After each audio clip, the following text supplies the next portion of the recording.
She had nothing left. No money, no name, no reason to stop walking. But then she heard a baby screaming inside a dying house, and something in her chest cracked open like old wood under too much weight. She told herself she'd stay 1 hour, maybe two. That was 6 months ago. And now the man she never meant to love was standing in a frozen doorway, staring at her across a room full of secrets, while his brother pressed a knife of truth against everything she'd quietly built. Some women run from their pasts. Evelyn Mercer had been running her entire life. Tonight, the running stopped. Hit like, drop your city in the comments. Let's see how far this story travels. The truck stop outside Rawlins, Wyoming had a hand-painted sign above the restroom door that read, "No loitering, no exceptions." Evelyn Mercer had been staring at that sign for 40 minutes. She wasn't loitering, she was deciding. There was a difference, at least that's what she told herself while she nursed a cup of coffee that had gone cold 20 minutes ago and calculated for the fourth time exactly how many miles stood between her and the next town with a shelter that might take a woman without ID. 17 miles. On foot, in late October, in Wyoming, that number wasn't a distance, it was a sentence. The woman behind the counter, name tag read. Darlene, letters rubbed half off, had stopped pretending not to watch her. Every few minutes, Darlene would wipe down the same stretch of counter, sliding one slow circle with a gray cloth, eyes cutting sideways without quite meeting Evelyn's. Evelyn didn't blame her. She knew what she looked like. The reflection in the window said enough. Hair pulled back into something that had been a bun 3 days ago and was now just held together by stubbornness. A canvas jacket with a torn pocket. She'd safety pinned shut in a gas station bathroom somewhere outside Laramie. Boots that had been resoled twice and were asking, quietly, to be retired. The travel bag on the floor beside her stool had a broken zipper and was held closed with a bungee cord she'd found on the highway shoulder. She was 31 years old and looked, she suspected, closer to 40. Refill? Evelyn looked up. Darlene was standing right in front of her now, pot in hand, expression carefully neutral. That particular brand of neutral that truck stop workers and ER nurses develop. The kind that doesn't commit to judgment or sympathy, because it's genuinely unsure which one fits. Please, Evelyn said. Thank you, Darlene poured. Then, without being asked, she slid a small plate across the counter. 2 biscuits. A little cup of butter. End of the day, Darlene said. We're going to toss them anyway. Evelyn opened her mouth, closed it, nodded. She ate both biscuits without tasting them, chewing mechanically, staring at the laminated map they had tacked to the wall beside the register. One of those old promotional maps with cartoon cattle and little illustrated mountains. Someone had drawn a star on it in black pen, middle of nowhere, labeled it here, unfortunately. A rancher sitting 2 stools down from her laughed at something on his phone, then caught her looking at the map and followed her gaze. You lost? He asked. Not unkind, just direct, the way people out here tended to be. No, she said. He nodded slowly, the way people nod when they don't believe you but have the decency not to push. He dropped some bills on the counter and pulled his coat on. Before he left, he hesitated, just briefly, then turned back. Hollow Creek Ranch is about 4 miles east on Route 12, he said. Caleb Hale runs it. He's been short-handed since his wife passed. Wouldn't hurt to ask. I was gone before she could respond. Evelyn looked at the map. 4 miles east. She sat there another 10 minutes, letting the coffee work its way through her. Then she stood up, slung the bag over her shoulder, tucked the bungee cord tighter, and walked out into the Wyoming cold. The road into Hollow Creek Ranch was exactly as terrible as it looked. It wasn't really a road, more like a suggestion.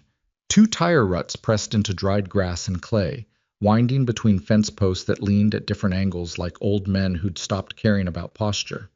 The sky above was the color of dirty dishwater, flat and heavy, pressing down on the plains like it had somewhere else to be and was irritated at the delay. Wind came in sideways off the plains, the kind that found every gap in a jacket and took its time. Evelyn walked with her head down and her hands shoved into her pockets, counting steps out of habit. Something she'd done since she was a kid, when counting things helped make the world feel like it had some order to it. She got to about 3,000 before she heard the sound. She stopped walking. The wind shifted, and there it was, distant but clear, cutting straight through the cold like a blade. A baby crying. Not the casual fussing kind. Not the drowsy, half-asleep kind. This was the kind of crying that came from somewhere desperate, somewhere past tired, a sound that seemed to press against the walls of whatever contained it and spill out into the open air like it couldn't help itself. Evelyn stood completely still for a moment. She had a rule about getting involved with strangers' problems. It had evolved over years and several hard lessons into something almost like a physical reflex. A tightening across her shoulders, a pull toward the next road, the next town, the next place that wasn't here. The crying rose sharply, then broke off into a kind of gasping wail. She started walking again, faster. The ranch house materialized out of the gray afternoon like something half remembered from a bad dream. It had been a decent house once. You could see the architecture of that, the bones of it. Wraparound porch, wide-set windows, a stone chimney at each end. But somewhere along the way, the maintenance had stopped keeping up with the weather, and Wyoming weather was not the forgiving kind. The porch railing on the left side had collapsed and been replaced with a length of rope tied between two posts. One window was boarded from the outside with plywood that had warped and lifted at one corner. The paint had given up so thoroughly that you couldn't really say what color it had been. A pickup truck sat in the yard, mid-90s, primer gray, one headlight visibly cracked. Next to it, a stock trailer with a bad wheel. Near the barn, two horses stood in a paddock with low feed, heads down, not particularly interested in anything. The crying was coming from inside the house. Evelyn stepped onto the porch, which creaked under her like it was lodging a complaint. She knocked on the door, waited. Knocked again, harder. The door swung open. The man standing there looked like he hadn't slept in a week and had stopped expecting sleep in the near future. He was tall, well over 6 feet, with wide shoulders that had the kind of permanent forward set that comes from years of physical labor. Dark hair that needed cutting, jaw that needed a razor. Maybe mid-30s, though exhaustion added years.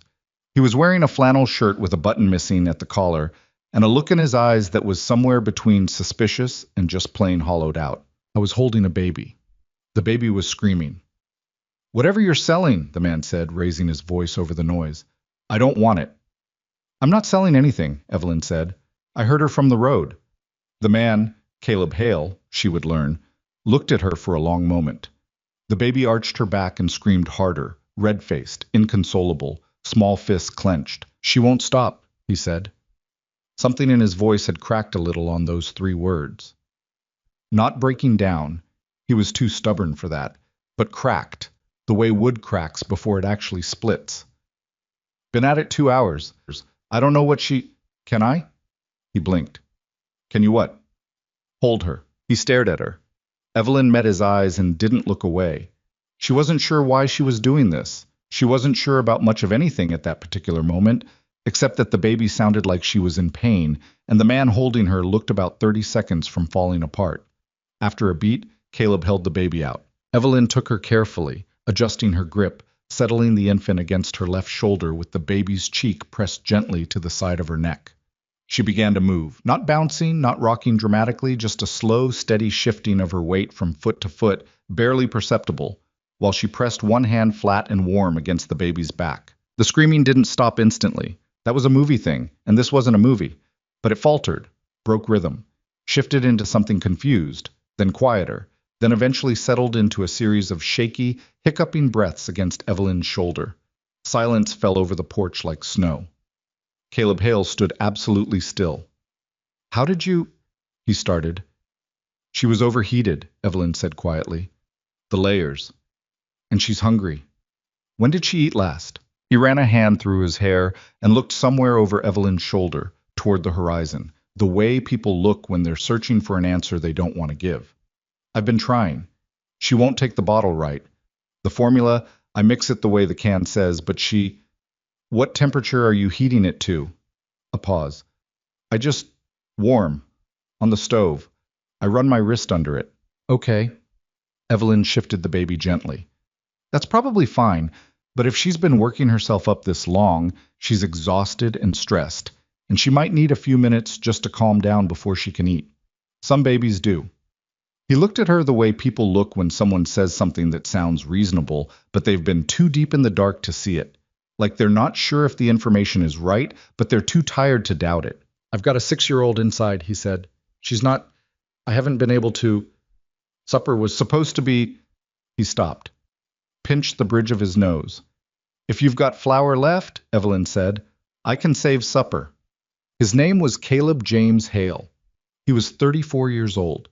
He had run Hollow Creek Ranch with his wife, Margaret, for 7 years, and Margaret had died 11 months ago from a blood clot that formed in her leg after Clara's difficult delivery, moved to her lung on a Tuesday morning, and killed her by Thursday evening. She had been 29. Evelyn didn't learn all of that at once. She learned it in pieces over the course of that first evening, mostly from the 6-year-old, who was named Sadie, and turned out to be a very different kind of problem than the baby. Clara, once fed and cooled down and held in that particular way that Evelyn discovered worked, chin on shoulder, right hand flat between the shoulder blades, left hand cupped under the bottom, became manageable. Not easy. Babies were never easy, but manageable. She ate, she settled, she eventually drifted off with the boneless, total unconsciousness of infants, and Evelyn laid her in the old wooden cradle in the corner of the living room and stood over it for a moment, just making sure she was actually asleep. Sadie was another matter entirely. She was a small, pale child with dark eyes and dark hair, and the specific emotional posture of a kid who had decided, somewhere in the last 11 months, that getting attached to anything was a risk she wasn't going to take. She sat at the kitchen table when Evelyn came in, legs dangling because she was too short for the chair, watching with an expression that was carefully, deliberately blank. Hi, Evelyn said. Sadie said nothing. Evelyn went to the pantry and assessed the situation without comment. Things were low. Not disastrous, but low. There was flour, salt, baking powder, half a can of shortening, some dried beans that had been soaking in a bowl for unclear reasons, canned tomatoes, a chunk of salt pork wrapped in paper, and a collection of spices in various states of desiccation. She found a cast iron skillet under the counter and set it on the stove. You know how to cook? Sadie said. Her voice was small and flat and not particularly friendly. Some, Evelyn said. She opened the flour bag. Do you? Mama was teaching me biscuits. Then you can help. A pause. I don't want to. That's okay, Evelyn said. She didn't push it, didn't coax, didn't tell Sadie it would be fun or good for her or any of the things adults said to children when they were trying to manage them. She just measured out the flour and started working. She had learned to cook out of necessity, from a woman in a group house in Cheyenne who made a point of feeding people even when feeding them was difficult. The woman's name had been Dolores, and she had made biscuits every Sunday morning, whether anyone asked or not. And she had said once, without particular emphasis, that making food for people was one of the least complicated ways to tell them they mattered. Evelyn thought about Dolores fairly often. She had the biscuits in the oven and the beans on the stove and the salt pork in the skillet before Caleb came back inside from tending the horses. He stopped in the kitchen doorway and looked at the state of things.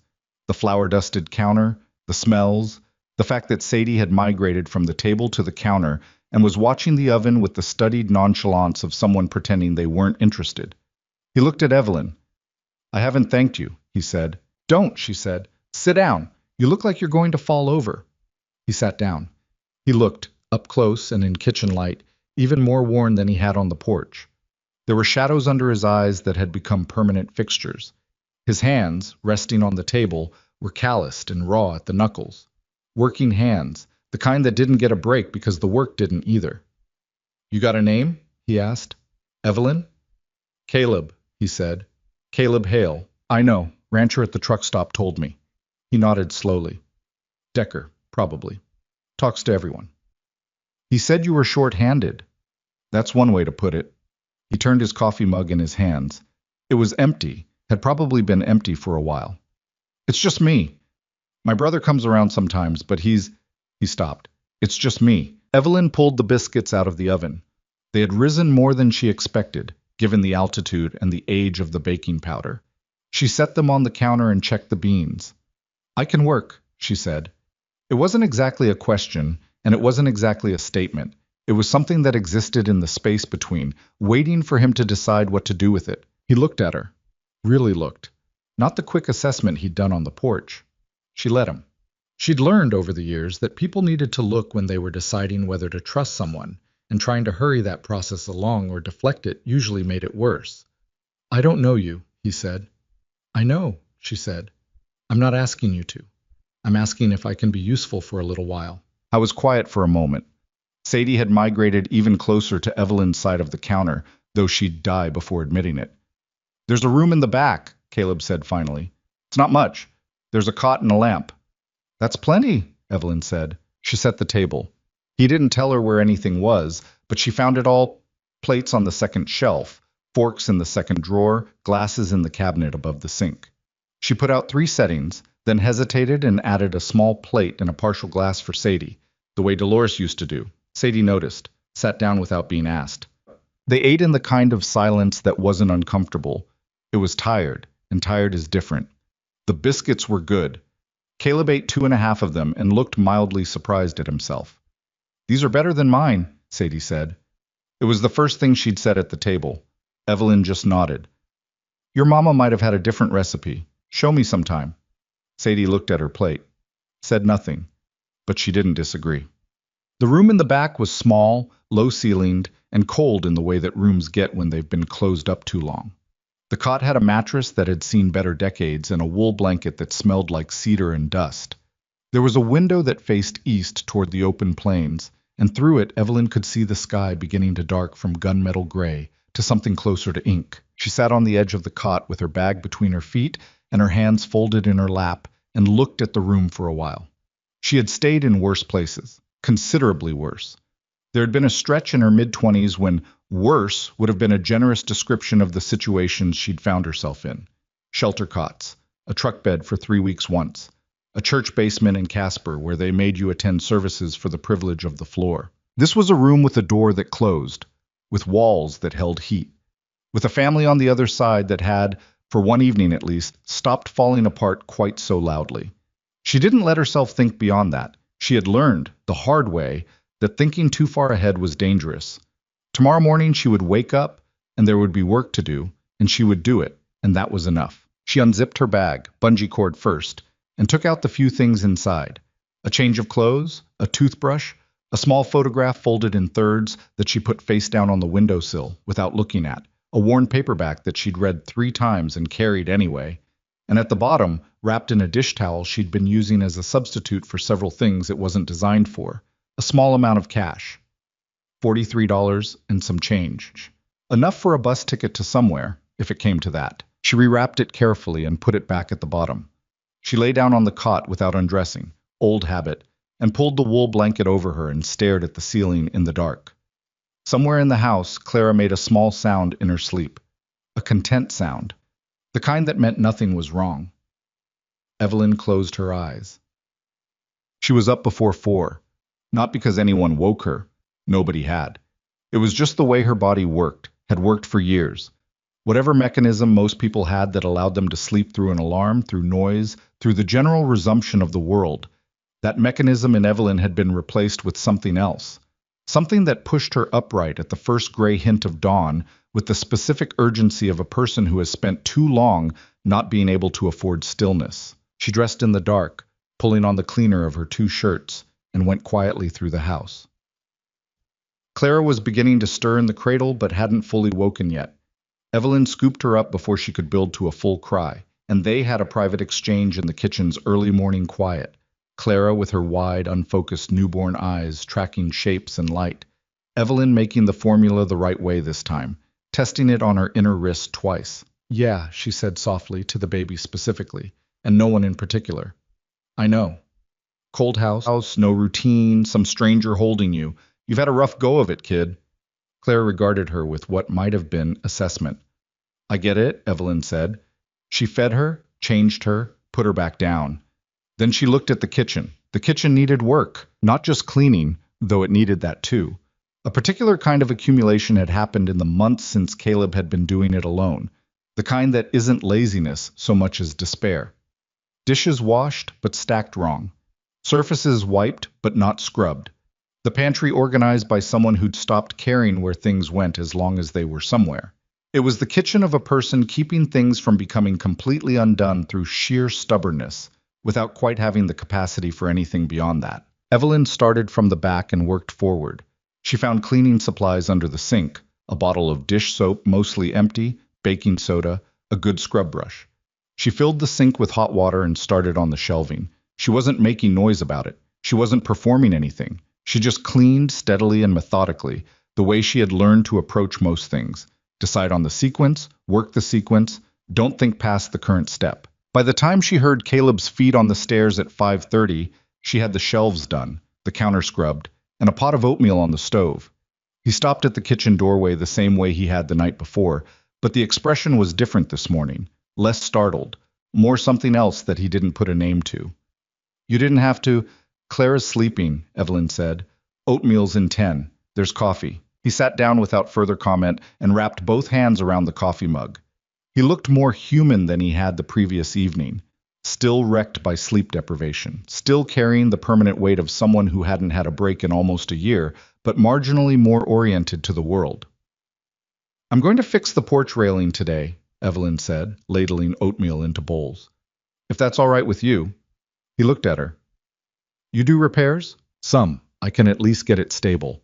The rope is a liability with Sadie running around. He nodded slowly. There's lumber in the barn, left side near the door. Good. They ate in quiet for a few minutes.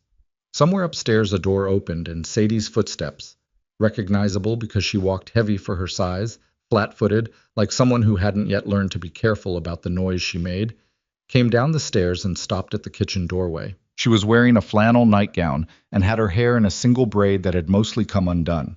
She stood in the doorway looking at the kitchen, the way you might look at a room you expected to be dark, but wasn't. Why is it clean? She asked. Seemed like it wanted to be, Evelyn said. Sadie processed this. It was not a logical answer, and she was apparently a logical child.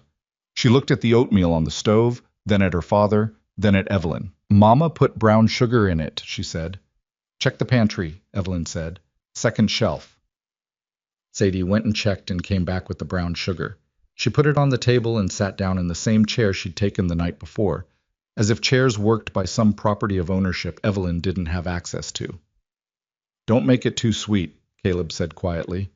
He was looking at his bowl. I know, Sadie said. She sounded briefly about 40 years old. But the porch railing took most of the morning.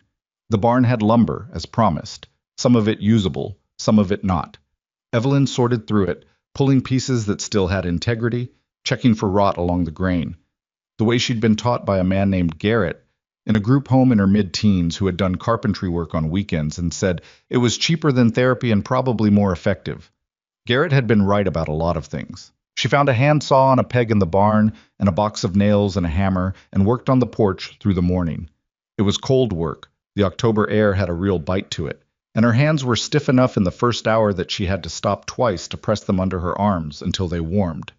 But the work itself was satisfying in the mechanical way that physical work often was, the kind of satisfaction that doesn't require any emotional engagement and gives something back anyway. She had the new section framed in and the first rail mounted when she heard a horse coming up the drive. She straightened up and looked. The rider was a man about Caleb's age, but built differently, broader across the chest, looser in the saddle, the kind of comfortable on a horse that speaks to years.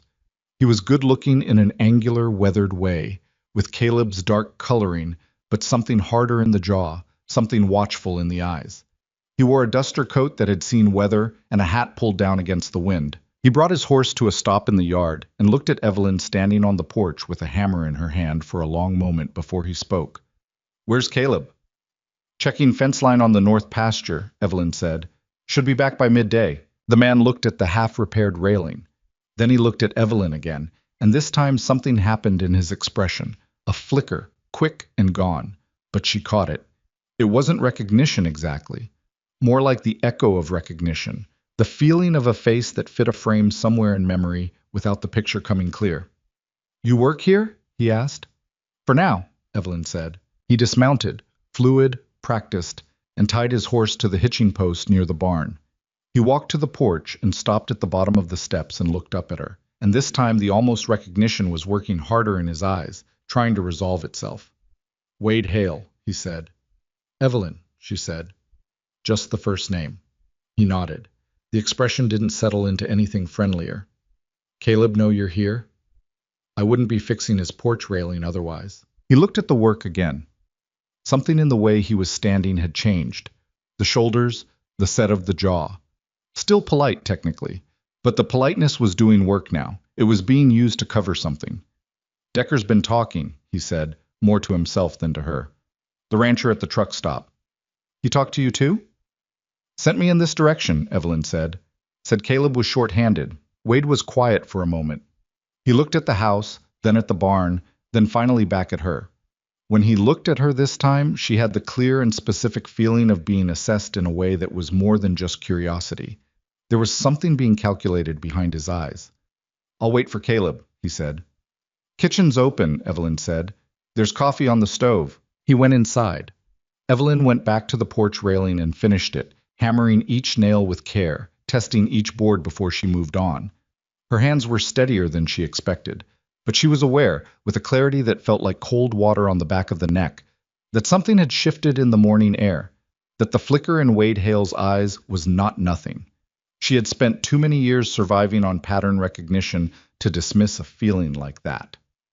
Caleb came back at 11:30 with mud to his knees and a fence problem that was going to need 2 days and more wire than he had, and the three of them ate lunch at the kitchen table while Clara slept and Sadie was at school, a small school 10 miles down the highway, where Caleb dropped her on Tuesdays and Thursdays on his way to get supplies. The conversation between the brothers was practical. Fence line, cattle count, winter stores, the condition of the water pump. Evelyn moved between the table and the stove, staying at the edges of it, not interjecting. She watched them, though, in the peripheral way she'd developed for watching people. The set of Caleb's shoulders when Wade spoke, the particular angle of Wade's attention when he thought no one was paying attention. Once, while Caleb was talking about the water pump, Wade looked at Evelyn. It was a look she understood. She'd seen variations of it her entire adult life. It wasn't hostile exactly, but it held a kind of message, delivered without words, the kind that said, I haven't placed you yet, but I will. She met it calmly and looked away first, back to the stove. After lunch, Wade stayed to help with the fencing. She could hear them out in the north pasture through the afternoon. The knock of posts and the thin sound of voices carried sideways on the wind. She spent the afternoon reorganizing the pantry properly, doing a laundry that had needed doing for an unclear number of days, and getting Sadie started on homework when the school bus dropped her at the top of the drive at 3:15. Sadie had homework about state capitals, which was apparently contentious. I don't care where Cheyenne is, Sadie said flatly. You're in Wyoming, Evelyn said. Cheyenne is your state capital. It seems like relevant information. It's far away. Most things are. Evelyn sat down across from her and pointed at the worksheet. Finish this and I'll show you how to make proper cornbread. Sadie looked at the worksheet, then at Evelyn. What's proper cornbread? The kind worth finishing homework for. Sadie picked up her pencil. Wade found her behind the barn as the sun was going down. She'd gone out to check on the horses. Caleb had asked her to, on his way to get Sadie's bathwater heated, a specific Wyoming ranch request that made complete sense when she understood that the hot water heater was intermittent. She was refilling the water trough from the well when she heard his boots on the hard ground behind her and the particular silence of someone who has made a decision about a conversation. She didn't turn around immediately. She finished filling the trough, set the bucket down, and then turned. He was standing about 6 feet away with his arms crossed and his hat pushed back on his head, and the look on his face was the look of a man who had been thinking hard all day and had arrived somewhere he didn't particularly like. How long ago was it? He said. Not quite a question. Evelyn looked at him steadily. I don't know what you're referring to. Yeah, you do. His jaw worked slightly. Benton County. About 6 years back. You were going by a different name, but the face doesn't change that much. The cold came up around her slowly, from the ground up. She'd thought about this possibility. Not here, not specifically Hollow Creek, but the generic version of it, the possibility of a place where someone knew. She'd lived with that possibility for 6 years. That has nothing to do with... It has everything to do with my brother, Wade said. His voice was low and flat, not angry in the hot way. In the cold way, which was worse. He's got 2 daughters. He's already been through things I wouldn't wish on a man twice. And he doesn't know who he's let into his house. He knows enough, Evelyn said. He knows nothing. She held his gaze. What happened in Benton County wasn't... I know what happened in Benton County, Wade said. I was there. I saw the aftermath. She was quiet. He stepped closer, not threatening, just asserting proximity, making sure she understood he was serious. "You leave," he said quietly, "before I have to be the one to tell him, before Sadie gets any more attached than she already is. Better for everyone." Evelyn looked at him for a long moment, then she looked back at the house. Through the kitchen window, warm and yellow against the early dark, she could see Sadie standing on a step stool at the counter, earnestly watching something on the stove. And behind her, she could just barely make out the shape of Caleb moving through the room, checking on Clara in her cradle, the particular careful walk of a man who'd learned to move quietly around sleeping children. "You should go inside," Wade said. "Think about what I said." He walked away. Evelyn stayed by the water trough in the dark for a long time, her breath making small clouds in the cold air, her hands not quite steady. The plains stretched out behind the barn in every direction, vast and flat and indifferent, and she knew every road out of here. She'd mapped them, automatically, the way she always did in a new place. Old habit, old survival. Running had always been easier. She stood in the dark and thought about Dolores making biscuits on Sunday mornings, about a fold of $43 at the bottom of a bag, about Sadie's flat-footed walk on the stairs and the weight of Clara settling against her shoulder and going quiet. She thought about how many times she had left. After a while, she walked back to the house. She went through the back door, into the warm kitchen, and Sadie looked up from the stove where the cornbread was starting to smell right. "Did I do it wrong?" Sadie asked. "No," Evelyn said. "You did it exactly right." She hung her jacket on the hook by the door, washed her hands, went to stand next to Sadie at the stove, close enough to reach the skillet if the heat got away from her. Outside, the Wyoming night settled over Hollow Creek like a hand pressed firmly over everything. And inside the kitchen, something fragile and small and not yet named continued to hold. The cornbread came out uneven on one side because the skillet had a hot spot Evelyn hadn't accounted for yet, and Sadie pointed this out with the specific satisfaction of a child identifying an adult's mistake. "That side's darker," she said. "That side tastes the same," Evelyn said. Sadie ate 2 pieces of it. That was the thing about the days that followed. They weren't graceful. Nothing about the Hale Ranch operated gracefully, and Evelyn had stopped expecting grace from her own life a long time ago. What happened instead was something more incremental and less pretty. A slow accumulation of small repairs, small routines, small moments that didn't mean much individually, but were starting, collectively, to mean something. Mornings, Evelyn was up before 4. She fed Clara while Caleb slept the extra hour he clearly needed, though he always seemed guilty about it when he came downstairs and found her already in motion. She made coffee strong enough to stand a spoon in, the way she'd learned in a diner outside Rawlins where the morning shift started at 4:30, and nobody had time to be delicate about caffeine. She learned which burner on the stove ran hot and which one lagged. She learned that the back door stuck after rain and needed a shoulder to open it, and that the window in the main bedroom let in a draft that Caleb had been stuffing with a folded dish towel since sometime in September. She replaced the dish towel with a strip of weather stripping she found in the barn and didn't mention it. Caleb noticed. He didn't say anything directly. He wasn't a man who led with sentiment, but a few days later she came in from hanging laundry to find her work boots, which had been deteriorating steadily and losing the argument against Wyoming clay, sitting by the back door resoled with new rubber. No note, no comment, just the boots, fixed, set where she'd find them. She stood looking at them for a moment. "He does that," Sadie said from the kitchen table, not looking up from her book. "Fixes things without saying anything." "I noticed," Evelyn said. "He fixed Mama's sewing machine for a whole month before she noticed," Sadie said. "She thought it just got better on its own." It was the most Sadie had said about her mother in the 2 weeks Evelyn had been at the ranch. She said it matter-of-factly, the way children sometimes discuss grief. Not around it, just through it, no ceremony, the information delivered the same way you'd report on the weather. Then she turned a page and went back to reading. Evelyn put on the boots and went back outside. The days had their shape now. Mornings were Clara and the kitchen and getting Sadie ready for school on the days she went.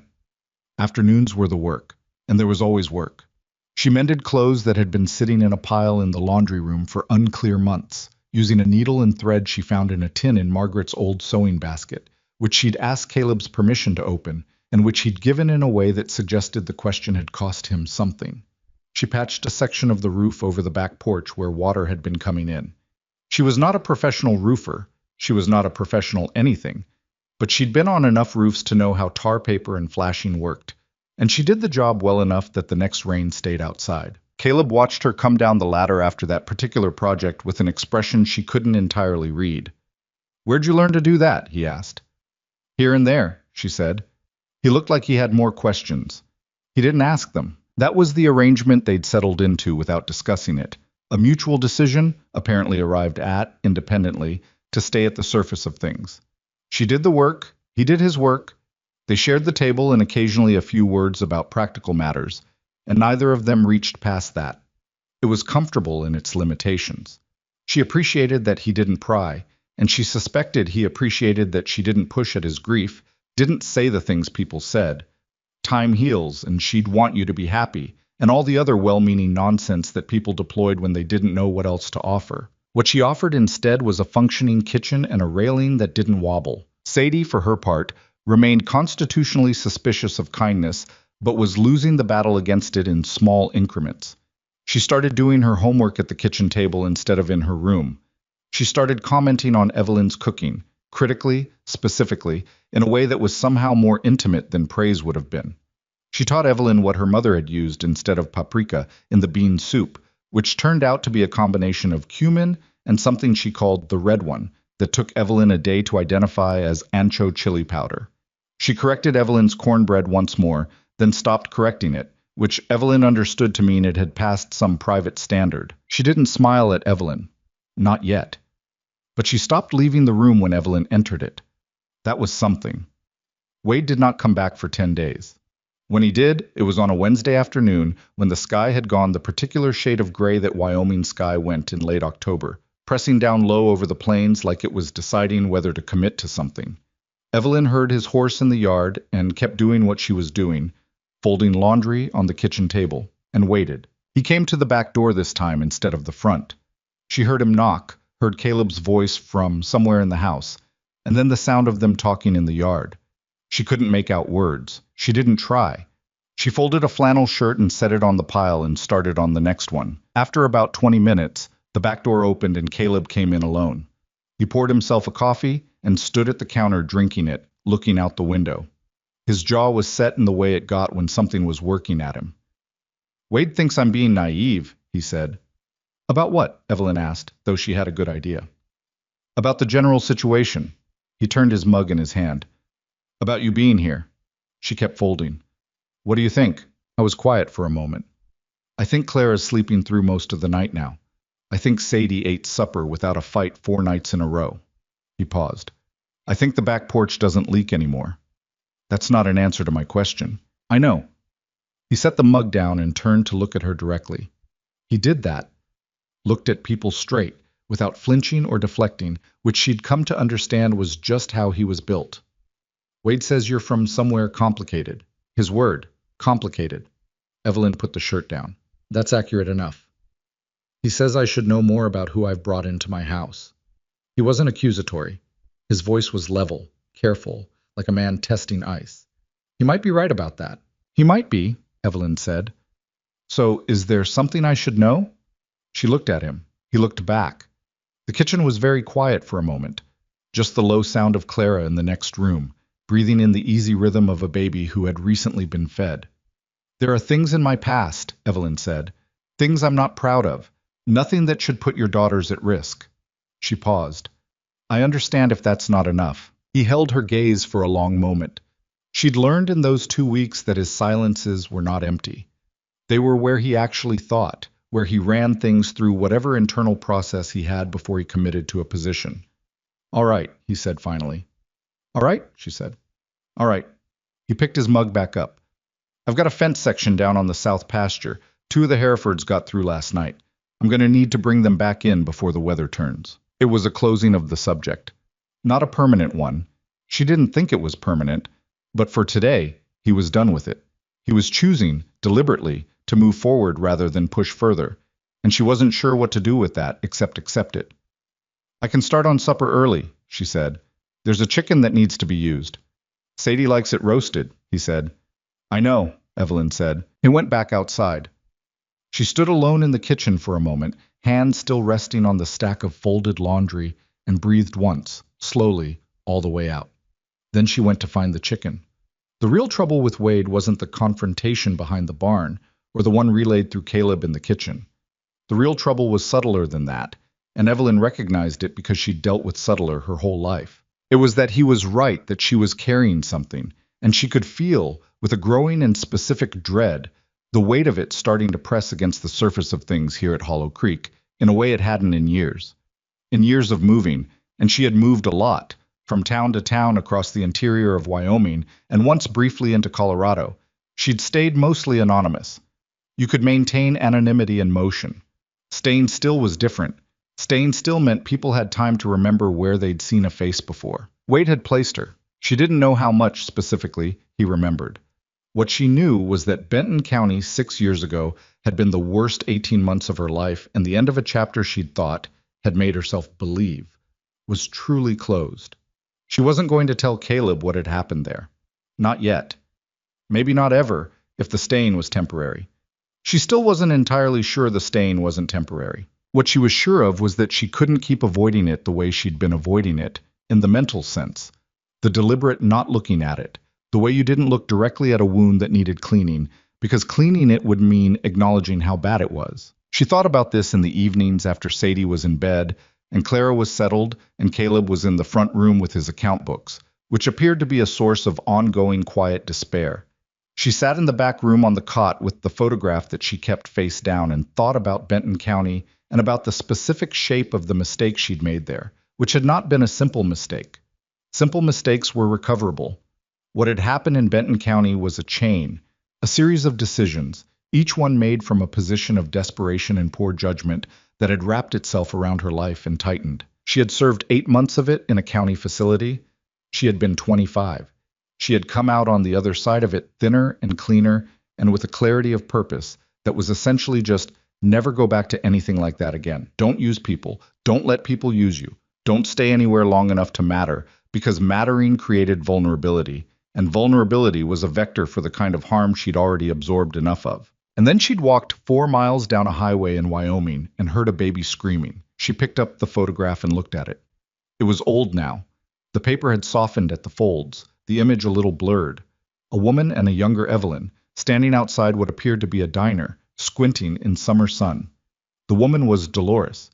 The diner had been in Cheyenne, and it had closed 3 years ago. She hadn't gone to Dolores's funeral when she heard about it because she'd been in the middle of nothing in particular, in a town nobody would remember, and funerals were attended by people who were allowed to grieve in public, and she hadn't been sure she qualified. She regretted it. In the vague and persistent way she regretted several things, not acutely enough to be undone by, just consistently enough to be aware of. She put the photograph back face down and lay on the cot and looked at the ceiling. From the kitchen, she could hear the soft sound of Caleb shutting his account books, the creak of the floor as he checked on Clara, the particular quiet of the house at 10 o'clock, a house settling into itself, breathing. She thought, I should leave before this gets any harder. Then she thought, it's already harder. Then she stopped thinking about it and went to sleep. It was Sadie who cracked first. Not broke, cracked. A hairline fracture in the wall she'd built around herself, the kind that starts at a specific point of pressure. And the specific point of pressure, when it came, was a Wednesday morning before school when she came downstairs and found Evelyn at the kitchen table helping Clara practice the kind of extended tummy time the health book in the back cupboard said she should be doing. And Clara was making the noise she made during tummy time, which was a sustained, slightly outraged grunt. And Evelyn was talking to her in the low, unhurried voice she used with the baby. I know, Evelyn was saying. It's undignified. You're doing great, though. You lifted your head for 3 whole seconds. Clara grunted again. That is genuinely impressive, and I mean that. Sadie stood in the doorway watching this for a moment, and something about the watching softened her face in a way she didn't catch herself doing in time to prevent. When Evelyn looked up and saw her, Sadie looked immediately at the floor. She hates that, Sadie said. She hates it, and she needs it, Evelyn said. Those are not mutually exclusive things. Sadie considered this with the seriousness of a child encountering a new philosophical principle. She came into the kitchen and crouched down to look at Clara at eye level. Clara, apparently deciding that Sadie's arrival was adequate justification for quitting tummy time, immediately rolled onto her side. She's getting stronger, Sadie said. She is. Evelyn sat back. She lifted her head about an inch this morning. That's new. Sadie touched Clara's hand carefully with 2 fingers, and Clara immediately gripped them in her small fist with the thoughtless, total grip that infants had. Sadie looked at her sister's face, the wide, unfocused eyes, the slow working of the mouth, and for a moment her expression was completely open, all the careful flatness gone. Just a 6-year-old girl looking at her baby sister with love so large it didn't know where to put itself. She looks like Mama sometimes, Sadie said quietly. Around the eyes. Evelyn said nothing. There was nothing to say to that. She just sat with it, the way you sat with things that were true and painful. After a moment, Sadie straightened up and said, in her regular flat voice, I need my hair braided. I can't do the back. Come here, Evelyn said. She braided Sadie's hair at the kitchen table while Clara lay on her back on the blanket and regarded the ceiling with deep philosophical interest. Sadie sat straight-backed and still, chin lifted, a child who had been taught proper posture and retained it even when everything else fell apart. Evelyn worked carefully, dividing the sections evenly, keeping tension even all the way through. Not too tight, Sadie said. I know, Evelyn said. Mama always did it too tight. I know that too, Evelyn said. That's why I'm doing it loose. Sadie was quiet for a moment, then, how did you know that? You mentioned it once, about 3 weeks ago. Another silence. You remembered that? I remember things people tell me, Evelyn said. It's something I'm good at. She tied off the braid and Sadie reached back to feel it with her fingers, checking, assessing, and then dropped her hand. She didn't say it was good, but she didn't say it needed to be redone either, which Evelyn had come to understand was the highest available endorsement. Okay, Sadie said. She got up and took her backpack from the hook by the door. Caleb appeared in the doorway with his truck keys and his coat. He looked at Sadie's hair and then at Evelyn, and the look lasted just a half-second longer than it needed to for a simple acknowledgement. Ready? He said to Sadie. Obviously, Sadie said, and walked past him out the door. Caleb looked at Evelyn once more. There was something in it. Not a question exactly, and not gratitude exactly either. Just a look that said, I see what you're doing here.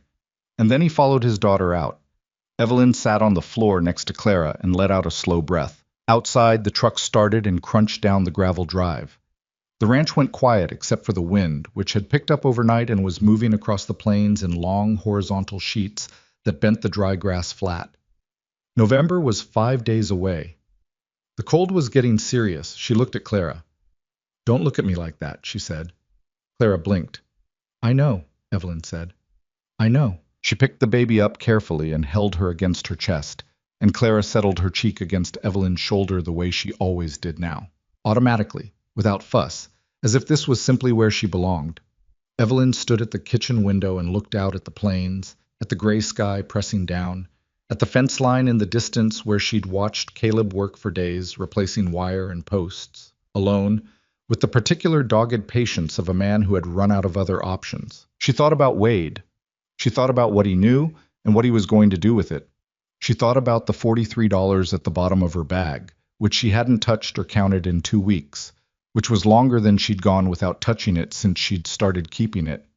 The wind pushed against the window glass. Inside the kitchen, the house held its warmth. The first real storm of November came without much warning, the way Wyoming storms often did. Not sneaking in, but arriving with the blunt confidence of something that knew it owned the place. Evelyn had felt it coming all day in the way the air changed. Not dramatically, just a particular quality of stillness in the afternoon, the wind dropping off around 3 o'clock. The horses moving restless in the paddock like they were trying to put distance between themselves and something they could smell but not see. She'd brought in extra wood without being asked and filled the water containers in the kitchen and checked Clara's supply of formula. Old habits. She had spent enough winters in places with no backup heat to understand that preparation was the only leverage ordinary people had against weather. By 8 o'clock that night, the storm had made its intentions clear. It came in from the northwest, which was the worst direction out here. Nothing between the ranch and the Canadian border to slow it down, just 500 miles of open country that the wind had crossed at full speed. Freezing rain first, ticking against the windows like something trying to get in. Then the temperature dropped another 10 degrees in what felt like an hour, and the rain turned to sleet, and the sleet turned to a driving mix of ice and snow that made the windows useless for seeing anything beyond a few feet. Caleb had been out in the barn, securing the horses when it turned serious. He came back in at 8:30 with ice in his hair and his face drawn tight from the cold, and he stood in the kitchen doorway stripping off his outer layers and said nothing for a moment. That particular nothing was different from his usual silences. It had something urgent running underneath it. Forecast was wrong, he said. This is worse than they said. I know, Evelyn said. She was at the stove. Sit down, there's soup. He sat, but he didn't stop moving. His hands on the table, restless, his eyes going to the window every few seconds. The south fence section I repaired last week. If the ice loads up on the wire, it'll go down again. He paused. If I lose those Herefords in this, you can't go back out in this, Evelyn said. I know. He said it like a man who knew the right answer and was still arguing with it. He ate the soup without tasting it, she could tell, his spoon moving mechanically while his mind was somewhere out on the south pasture with cattle he couldn't get to. Sadie had been upstairs doing something she claimed was not homework, but probably was, in the specific way she had of doing the right thing while denying she was doing it. The storm brought her downstairs. The wind had found a gap somewhere in the eaves above her room and was making a sound she didn't like, low and intermittent, like something breathing. Is it bad? She asked from the stairwell. It's a storm, Caleb said. We've had worse.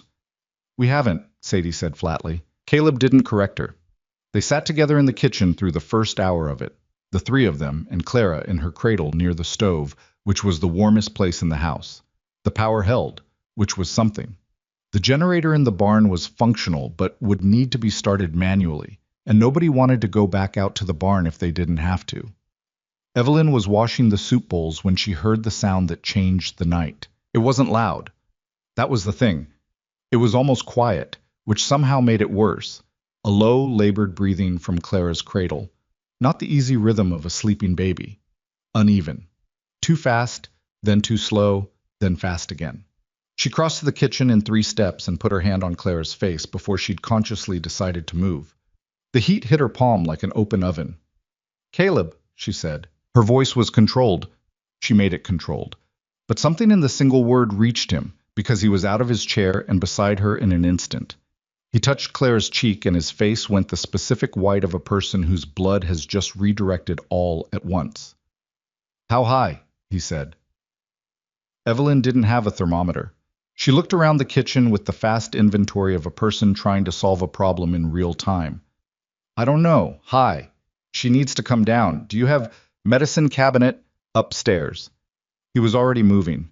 Clara stirred in the cradle, making a sound that was not quite crying, something more defeated than crying, the sound of a body that didn't have the resources for full complaint. It was a worse sound than crying. Evelyn picked her up and held her against her chest, and felt the heat radiating through the layers of blanket and clothing. Hey, she said quietly. Hey, I've got you. Clara's eyes were open but not focused, tracking nothing in particular, and her small chest was working too hard for what breathing should cost. Evelyn kept her hand moving in that slow circle on the baby's back and thought very deliberately about what she knew, which wasn't enough, was nowhere near enough, and what she could do with it right now. Caleb came back with the infant medicine and a thermometer that he'd clearly not used in some time, and his hands were not steady. He got the thermometer under Clara's arm, and they waited the longest 30 seconds that either of them had experienced recently, and the reading came back at 104. Okay, Evelyn said, and her voice was still controlled, and she was very deliberately not letting him see that 104 on an infant was the number that had dropped the floor out from under her own stomach. Okay, the medicine first, then we need to cool her down a little. Lukewarm, not cold, and we need a doctor. Caleb looked at the window. The sleet was hitting the glass in waves, and beyond it there was nothing visible. No yard, no barn, just white moving dark. Closest is Doc Brewer in Milford, he said. 15 miles. Can you call him? I was already at the phone. He dialed and stood with his back to the wall, listening, and Evelyn could tell from the quality of his stillness when the call went to voicemail. He left a short, direct message. His name, Clara's symptoms, the temperature, his number. Then he called the emergency line for the county clinic in Milford and got a recording saying that due to weather conditions, response times were extended. He hung up and looked at her. I'll drive it, he said. Caleb, she needs a doctor. I'll drive it. Evelyn looked at him. She looked at Clara. She looked at the window. The roads are going to be... I know what the roads are going to be. He was already pulling his coat back on. I've driven them in worse. This might or might not have been true, but it was the kind of statement men made to themselves when they needed to be moving. Keep her cool. Keep the medicine in her. If her breathing gets worse, if she sounds like it's costing her more than this, call the county emergency line again and stay on hold. I will, Evelyn said. He stopped at the door. He looked at Evelyn holding his daughter, and for a moment everything in his face was completely readable. All the usual careful nothing stripped away, replaced by something raw and direct and frightened. Not the general fear of a man facing a hard situation. The specific fear of a man who had already lost one person he couldn't afford to lose and was looking at the possibility of losing another. I trust you with her, he said. It came out rough. Not as a speech. He wasn't built for speeches. Just as a statement of fact, said the way you'd say the road is icy, or the cattle are in the south pasture, flat and total and real. Go, Evelyn said. Be careful.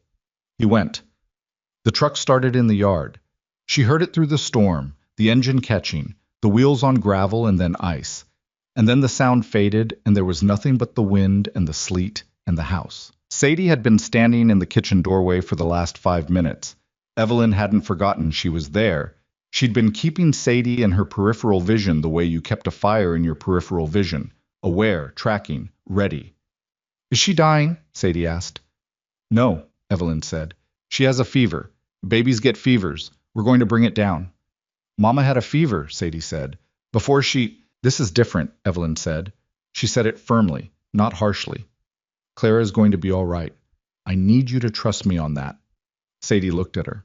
It was the look of a child doing complicated math, weighing the available evidence, running it against past experience, arriving at an answer that was not yet certainty but might accept it provisionally. Okay, she said finally. I need a bowl of lukewarm water and a washcloth, Evelyn said. Not cold, lukewarm. Can you do that? Sadie was already moving. They worked together for the next hour. Evelyn held Clara and applied the cool cloths in rotation, watching for any change in the breathing, talking to the baby in the low, even voice she'd developed over the weeks here. Not the performed calmness of someone pretending to be calm, but the actual steadiness of someone who has found a task and is working it and will not stop working it. The medicine went in, protested briefly, stayed down. Clara cried for about 10 minutes, real crying this time, not the defeated sound from before, which Evelyn took as encouraging, and then dropped into a fitful half-sleep. Sadie sat across the table and watched everything with those dark, watchful eyes. And every few minutes she asked a question, not panicked questions, practical ones. What does the washcloth do? Why lukewarm and not cold? How long does medicine take? Evelyn answered each one directly, and in the answering, she could feel Sadie's fear redistributing itself, shifting from the formless terror of not knowing into something with edges, something that could be managed. Around 10 o'clock, the storm hit its worst. The power went first. Not dramatically, just a flicker, and then dark. The way electricity ended when the grid had finally had enough. Evelyn moved without hesitation to the drawer where she'd seen candles weeks ago. She'd inventoried the house the way she inventoried everywhere she stayed, cataloging exits and resources and useful objects, and had 3 of them lit before Sadie fully processed what had happened. The power's out, Sadie said. I know, Evelyn said. It'll come back. She wasn't certain of that. But the wood stove in the corner was already putting out enough heat to maintain the kitchen, and the candles gave enough light to work by, and Clara's breathing, by 10:30, had evened out marginally. The fever hadn't broken, but it hadn't climbed either, which Evelyn was choosing to treat as progress. She was sitting at the kitchen table with Clara against her chest and Sadie beside her, close enough that their arms were almost touching, which was the closest Sadie had physically come to her since she'd arrived, when the back door opened and Wade came in. I was covered in ice. It was in his hair, across his shoulders, on his eyebrows. He'd ridden in it. She didn't know from where. He had a place somewhere south of here, she'd gathered, though the specifics had never been offered. However far he'd come through the worst of the storm to get here. He looked at the candles, at Sadie, at Clara, in Evelyn's arms. He looked at all of it for a moment without speaking. Caleb went to get the doctor, Evelyn said. Wade nodded.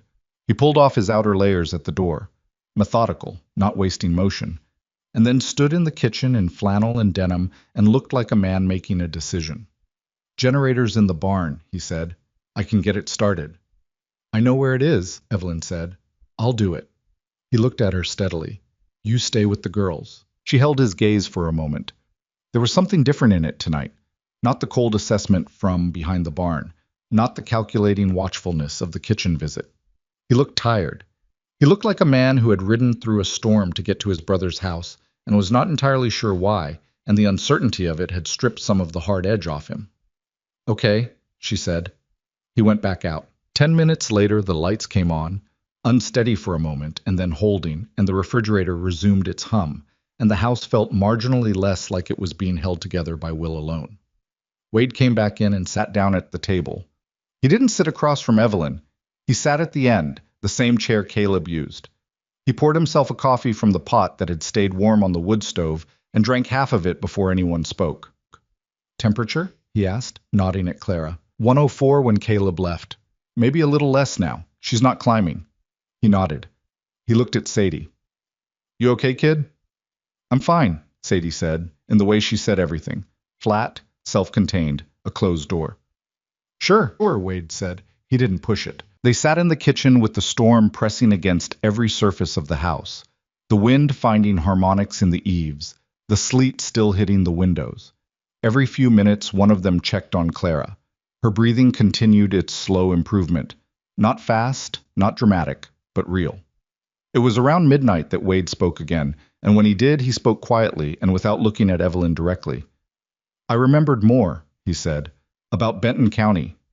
Evelyn said nothing. I remembered the whole thing, actually. His voice was level. Not hostile, something more complicated than hostile. The people involved. The circumstances. Sadie had fallen asleep in her chair, head resting on her folded arms on the table, finally surrendered to the hour. Her hair was coming loose from the braid. Not all of it, just at the back near her neck, a few dark strands lying against her cheek. I know what you remember, Evelyn said quietly. Then you know what I could tell Caleb. I know. He looked at her then, really looked, the way he'd looked from his horse in the yard that first day, but without whatever calculation had been driving it before. He looked like a man taking an inventory that he wasn't entirely sure how to add up. Why are you still here? It was a genuine question. She could tell the difference. She looked at Sadie asleep at the table. She looked at Clara, breathing easier now, small face relaxed into sleep against her chest. I don't have a clean answer for that, Evelyn said. Try anyway. She was quiet for a moment. I've been leaving places my whole life. Leaving before things got difficult, mostly. Leaving before people had a chance to find out who I was. She shifted Clara slightly.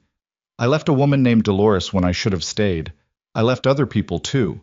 I got good at the leaving part. She paused. This one's different. Why? Because I'm not leaving to protect myself, she said. I'd be leaving to make it easier to be gone, and that's not the same thing. Wade looked at his coffee mug. He turned it in his hands the same way Caleb did. She'd noticed that shared habit, the Hale brothers both turning mugs in their hands when they were thinking.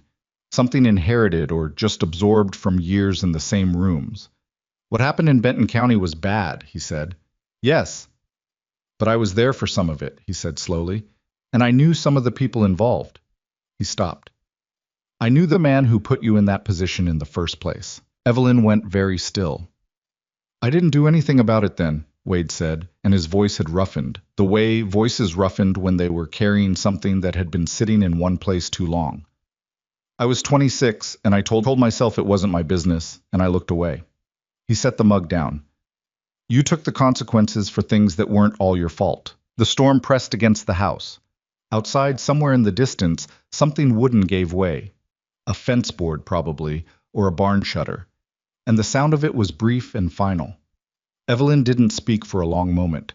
She was very carefully not crying, because crying would require her to put Clara down, and she wasn't going to put Clara down. You don't have to say that, she said finally. I know I don't have to, Wade said. I'm saying it because it's true. The silence that followed wasn't comfortable. There was too much in it for comfortable. But it was honest. Honesty was something. It was more, in Evelyn's experience, than most situations managed. The front door opened at midnight. Caleb came through it with a doctor behind him, a woman in her 60s named Brewer, who had clearly been pulled out of bed and driven 15 miles in a blizzard and was entirely professional about it in the way of someone who had done this before and would do it again. She checked Clara with efficient, unhurried hands while Caleb stood 2 feet away being barely functional. "Fever's coming down," Dr. Brewer said. "You've been managing it well." She looked at Evelyn. "You the one keeping her cool?" "Yes," Evelyn said. "Good instincts." She wrote something on a small pad. "Keep up the medicine every 4 hours exactly. If she goes above 104 again, or if the breathing changes, you call me directly. Here's my cell, not the clinic line." She tore off the paper and handed it to Caleb. "She's going to be all right." Caleb put his hand over his face for a moment. Just briefly, the way men did when they were not going to cry in front of people but needed one unobserved second to not be in control of everything. Then he dropped it and nodded and thanked the doctor and walked her back to her truck through the storm. When he came back in, he stood in the kitchen doorway looking at the scene. Wade at the table, Sadie asleep in her chair, Evelyn holding Clara with the baby's face finally slack and easy in deep sleep. He looked at all of it for a long moment without speaking. Then he crossed the room and very carefully took Clara from Evelyn's arms, and Evelyn let her go, and he held his daughter and stood there in the kitchen light with the storm still working against every wall of the house, and nobody said anything for a while. That was enough. Sometimes that was everything. The storm broke sometime before dawn. Evelyn knew it the way she knew most things, not from a single signal, but from an accumulation of small ones. The wind stopped finding the eaves. The sleet against the windows thinned and eventually quit. The particular pressure that a bad storm put on a house, something almost physical, like a hand pressing down on the roof, lifted by degrees until the house felt like itself again, just cold and quiet and intact. She had not slept. She'd sat in the chair beside Clara's cradle through the remaining hours of the night, not because it was strictly necessary. The fever had broken around 2 in the morning, the baby's skin cooling to something closer to normal under Evelyn's hand, but because she couldn't make herself stop watching. Old habit, maybe. Or something newer than habit. She wasn't sure there was a clean word for what kept her in that chair. Caleb had fallen asleep on the couch with his boots still on, one arm across his eyes, which was apparently how he slept when he was too exhausted to properly go to bed. Wade had taken the armchair in the corner. Sadie had been carried upstairs by her father around 1 o'clock, still half asleep, protesting faintly that she wasn't tired in the specific mumbling way of children who are deeply, totally tired. In the gray pre-dawn quiet, Evelyn sat and listened to the house breathe. Clara slept easily now, the boneless total sleep of an infant on the other side of discomfort, one small fist resting against her cheek. Her color was better. Her breathing was regular. Dr. Brewer had said she would be all right, and Evelyn had believed her in the way you believed people who dealt in facts rather than reassurance. She was all right. They had gotten to the other side of the night. Evelyn leaned her head back against the chair and looked at the ceiling and let herself feel, for one unsupervised moment, how close it had been. Not the fever itself. Fevers in infants were common, manageable, the kind of thing that happened and was handled. What had been close was everything else. Caleb driving 15 miles through a blizzard on roads that would have stopped most people. The power going out. Wade coming in from whatever distance he'd ridden in ice because something had moved him to do it, whatever complicated internal math that represented. The fact that it had worked out did not make the closeness of it retroactively comfortable. She heard Wade stir in the armchair before she saw him move. He was awake the way soldiers and ranchers and people who'd spent time in rough circumstances were awake, completely and immediately. No intermediate zone of confusion. He sat up and looked at Clara's cradle first, then at Evelyn. She shook her head slightly. "She's fine." And he nodded and rubbed his jaw and looked at the gray light coming through the window. "Snow," he said quietly, so as not to wake Caleb. "How much?" 8 inches, maybe? Hard to tell yet. He stood, rolling his shoulders. "I'll check the horses before Caleb wakes up. He'll want it done." "There's coffee," Evelyn said, "if the stove's working. I'll manage." He moved through the kitchen with the careful quiet of a large man in a small space, and Evelyn listened to the sounds of him, the click of the stove igniting, the water running, the particular sound of a man who had grown up in this house, moving through it in the dark from memory. She hadn't thought about that until now. This had been Wade's house too, at some point. He'd grown up in these rooms. He knew where the coffee was kept without looking. He brought her a cup without being asked and set it on the table beside her chair and went back to the kitchen to finish his own, and Evelyn looked at the cup for a moment before picking it up. That was how the morning started. Not with the conversation, not with resolution, just coffee and a baby sleeping, and the slow arrival of a day after a night that had required a great deal from everyone. Caleb woke up at 7:30 with a start, the way people woke when they'd fallen asleep in the middle of a crisis and their body had finally, involuntarily, surrendered. He sat up and looked immediately at the cradle, and then at Evelyn, and the entire question was in his face without a word. "She's good," Evelyn said. "Slept through the last 5 hours clean. Fever's gone." He put both hands over his face and breathed in, once, slowly. Then he dropped them and stood up and went straight to the cradle and looked at his daughter for a long moment, just stood over her the way parents stood over sleeping children, checking something deeper than the visual, some internal register that only settled when they could see the chest rising and falling and know it for themselves. "You didn't sleep," he said. It wasn't a question. "I'm all right. Evelyn." He said her name with a flat insistence that made her look at him. "You've been in that chair all night." "I've had worse nights," she said, which was true, and also not really the point, which she knew. He looked like he wanted to say something about that, but couldn't quite find the approach. He stood there for a moment in yesterday's clothes, with ice melt still in the creases of his boots, and his hair going in multiple directions, and he had the look of a man who was aware that something significant had happened and was trying to locate the right response in a catalog that didn't quite cover it. "Thank you," he said finally. "Just that."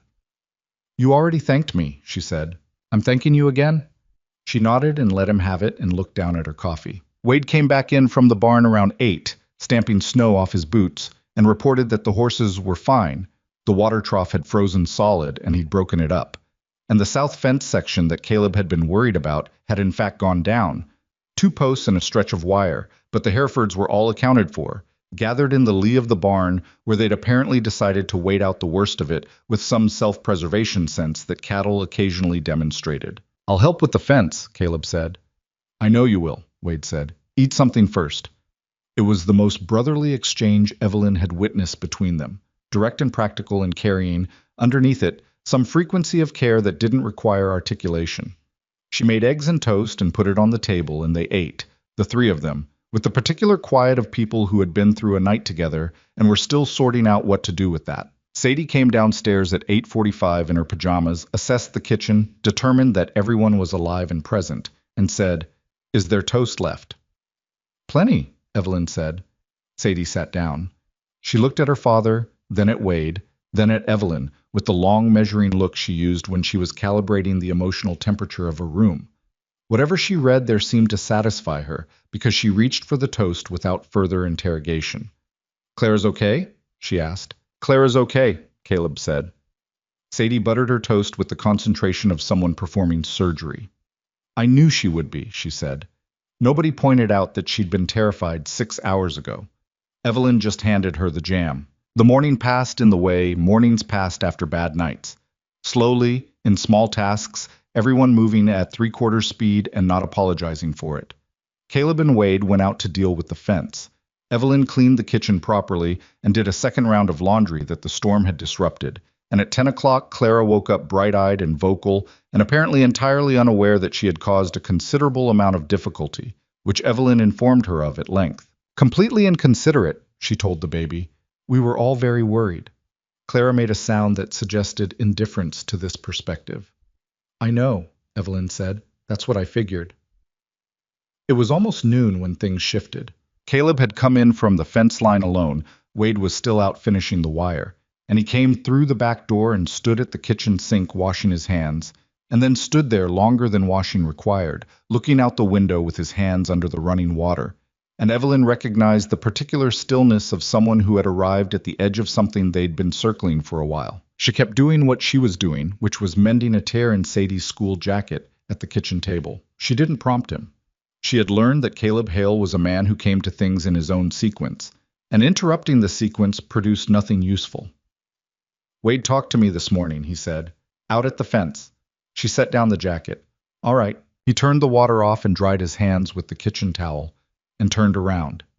He leaned back against the counter with his arms crossed, not defensively, just the way he stood when he was settling in for something, and looked at her directly.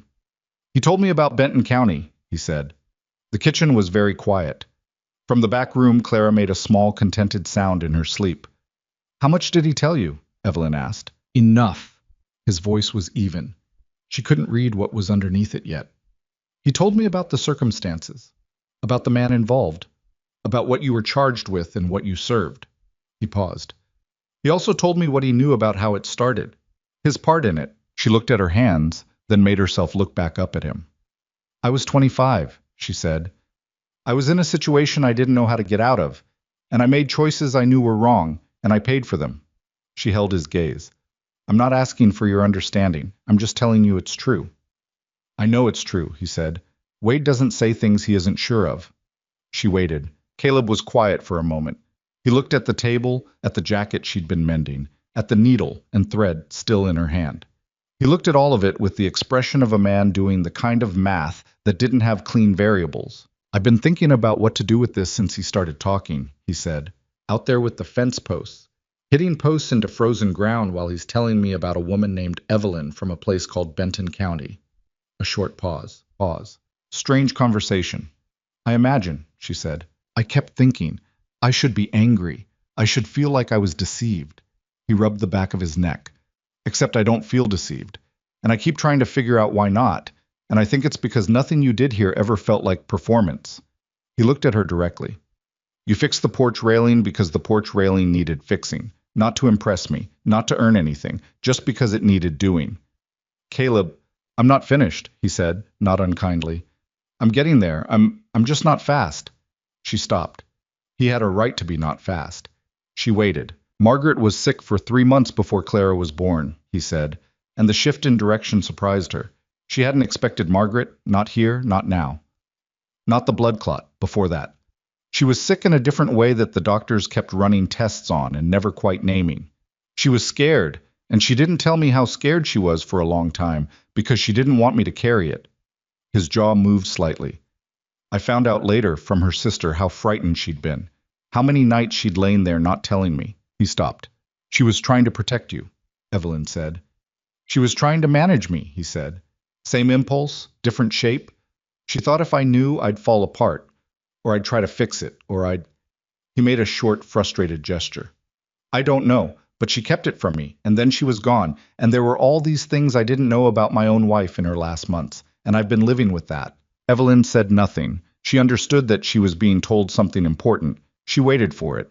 What I'm saying, Caleb said slowly, is that I've spent the better part of a year being very aware of how much damage a kept secret does. How it makes the distance between two people that shouldn't have any distance. He looked at her. You didn't tell me about Benton County. No, she said. But you didn't lie about it either. I asked you directly, in this kitchen, if there was something I should know, and you told me there were things in your past you weren't proud of. He paused. That was the truth. It was part of the truth. Most truths are, he said. She looked at him. He looked back.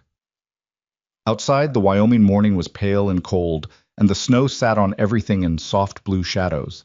And somewhere out at the fence line, she could hear the distant, regular sound of Wade driving posts. I don't know what you're deciding, Evelyn said carefully. I'm not deciding anything, he said. I already decided. I decided last night when I came home and found my daughters alive and cared for, and one of them asleep holding onto your dress, because she didn't want you to leave while she was unconscious. Evelyn's breath caught slightly. She hadn't known that. She hadn't seen it. Sadie doesn't hold on to things, Caleb said. She hasn't, since Margaret, she hasn't let herself hold on to anything. His voice had roughened at the edges. She held on to you. The silence that followed had a different quality than the ones before it. Not tense, not cautious. Something more open, like a room with a window thrown up. I don't care who you were before this ranch, he said. I care who stayed. It was not a graceful sentence. He wasn't a graceful speaker. But it landed the way plain things landed, with the weight of actual meaning, not the managed presentation of it. Evelyn looked down at the table for a moment. She was again, very deliberately not crying, because crying would require her to explain why. And she wasn't sure she had language for the specific shape of what she was feeling, which was something like relief and something like terror, and something like gratitude of a quality she hadn't experienced in long enough that she'd almost stopped expecting it. There are more things, she said, about Benton County, about before it. She looked up. You should know them. All of it, not pieces of it. Okay, he said. Not today, she said. But soon.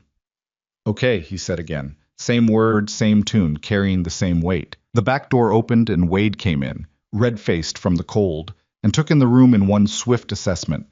Whatever he read in it made him pause for just a moment at the door, hand still on the frame, looking at his brother and at Evelyn with an expression that was difficult to name. Not quite relief. Something older than relief. Something closer to a person recognizing that a mistake they made years ago has not, despite everything, destroyed what it could have destroyed. He closed the door behind him. Fence is done, he said. Good, Caleb said. Wade hung up his coat. He looked at Evelyn once more, direct, no performance, and gave a short nod.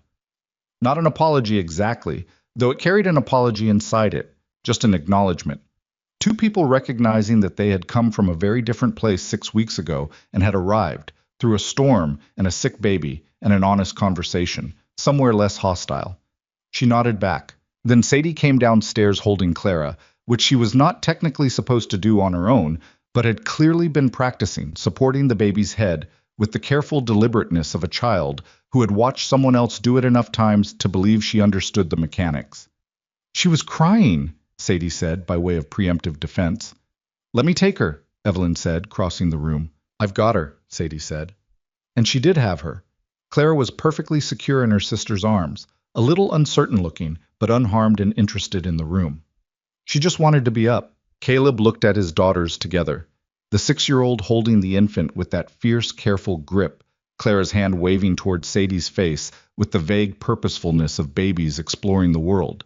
And his expression did the thing it did sometimes when he wasn't guarding it, open, undefended, a face that held the particular exhaustion of a man who had been carrying things alone for a long time and was only beginning, slowly, to set some of them down. Wade cleared his throat.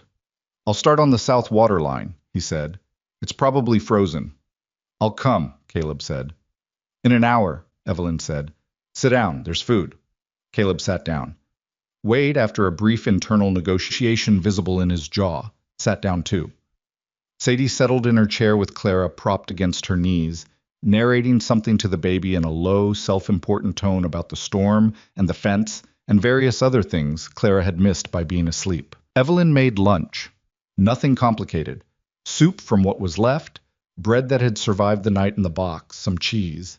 She moved around the kitchen, and the 4 of them were at the table, and Clara was awake and making her sounds, and the snow outside was bright in the late morning sun that had finally decided to show up, and was hitting the white plains and coming through the windows at a low angle that made everything inside look warmer than it was. At one point, Sadie looked up from her narration to Clara, and looked directly at Evelyn, and said, without preamble, Are you going to leave?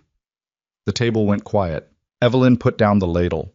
She looked at Sadie, at her dark eyes that asked the question with everything she had. All the careful flatness gone. Just the bare question underneath it, the one she'd been asking in different forms since she was 5 years old, and her mother had gotten sick, and the world had first demonstrated its capacity for taking things. No, Evelyn said. You said that before, Sadie said, careful, testing the word. People say that.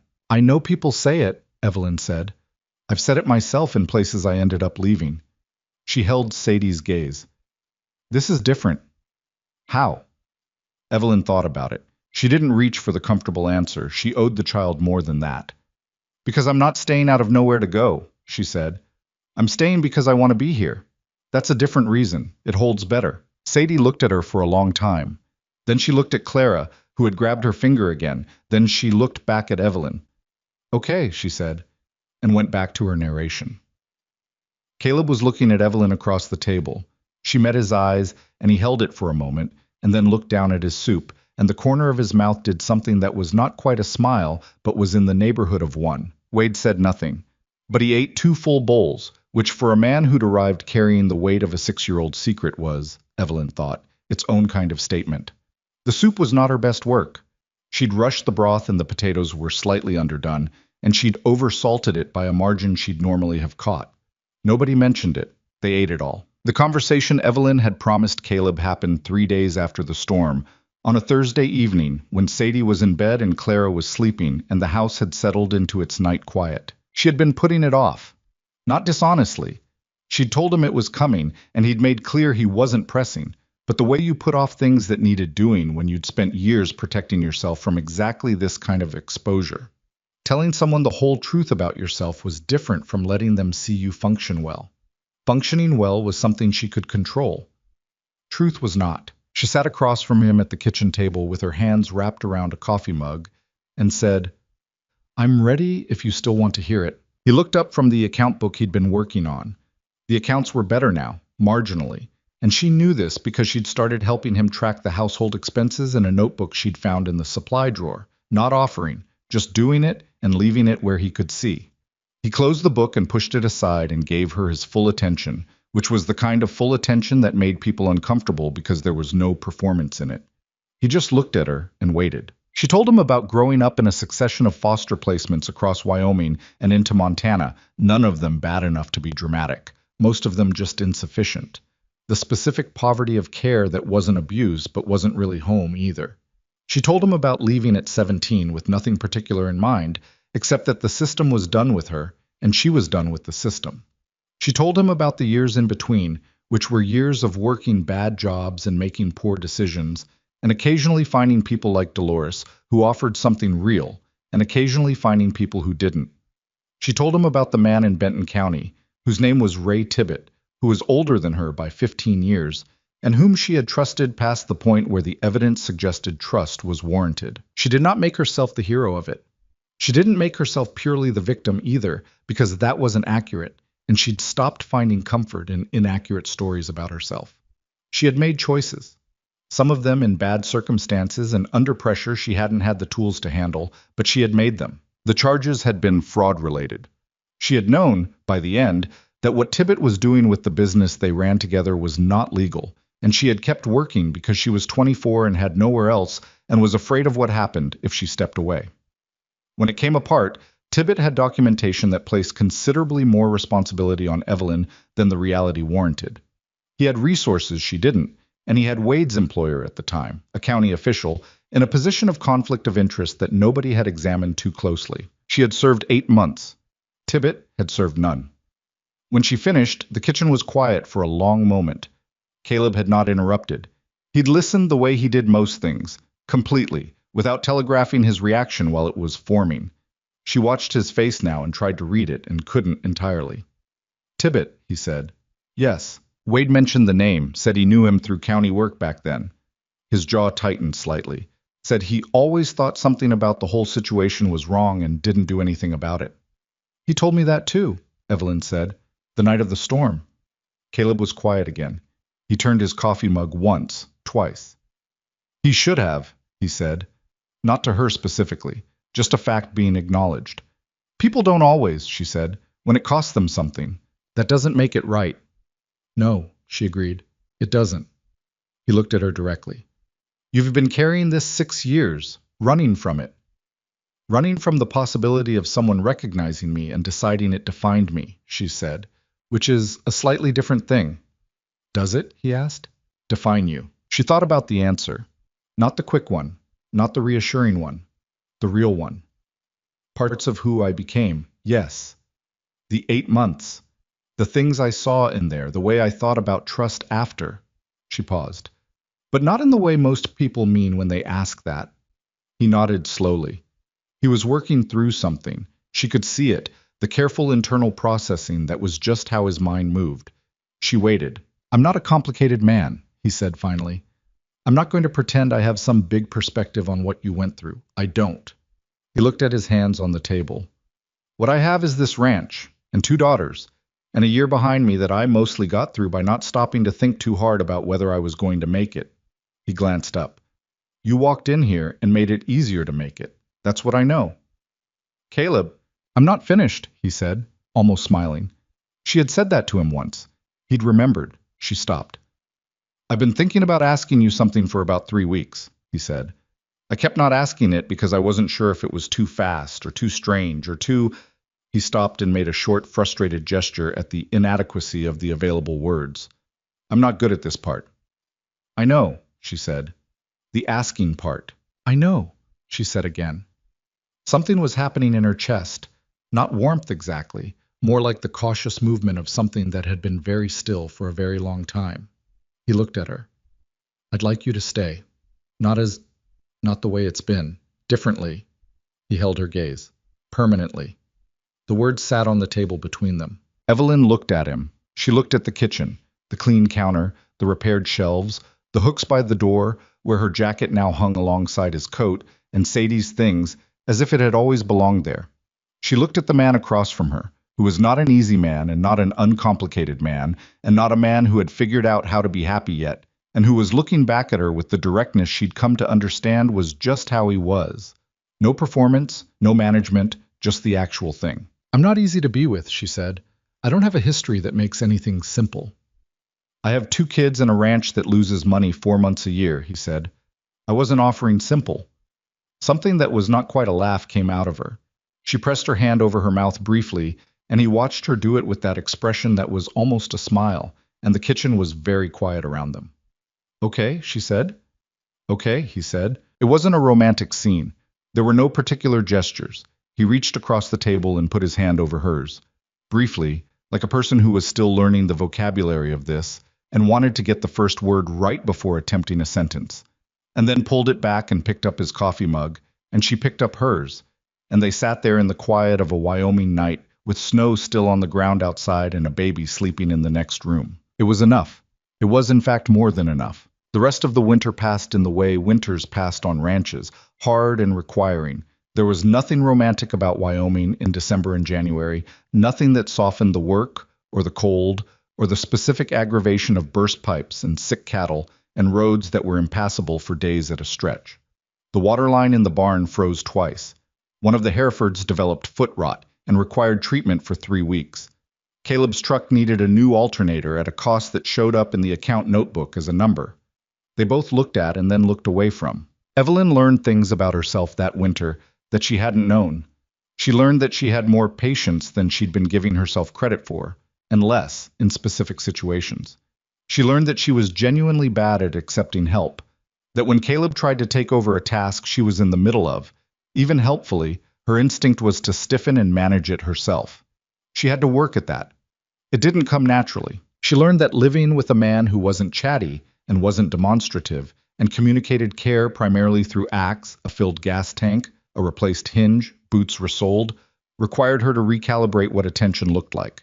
She'd grown up in places where attention was verbal or it didn't exist. She had to learn to read a different language. Caleb, for his part, learned that she needed to know things weren't fragile before she trusted them. That the first time they argued, a real argument in February, about money and about her tendency to solve problems without consulting him and about his tendency to absorb stress in silence until it came out sideways. She went very still and very contained in a way that looked like calm, but wasn't.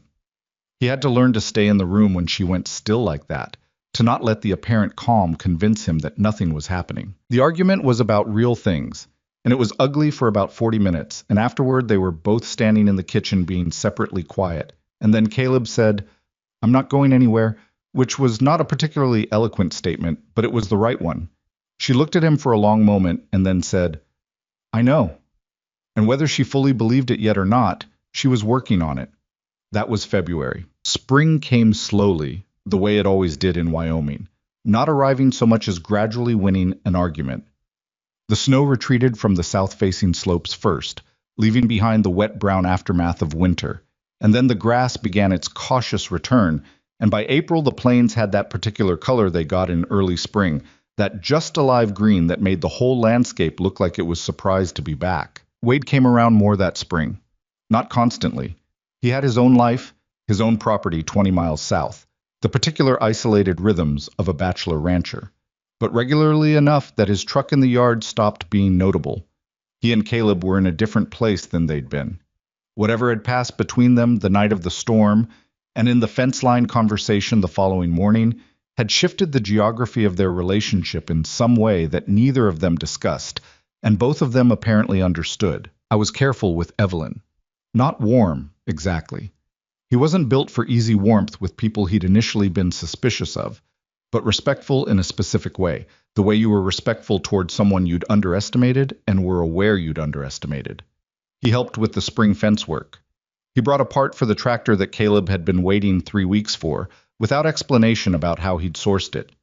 Once, He watched Evelyn fix a broken gate latch without being asked to, and when she finished, he said, "That's better than I would have done it," and walked off, which was, she had come to understand, Wade's version of a substantial compliment. She didn't seek his approval. She didn't need it.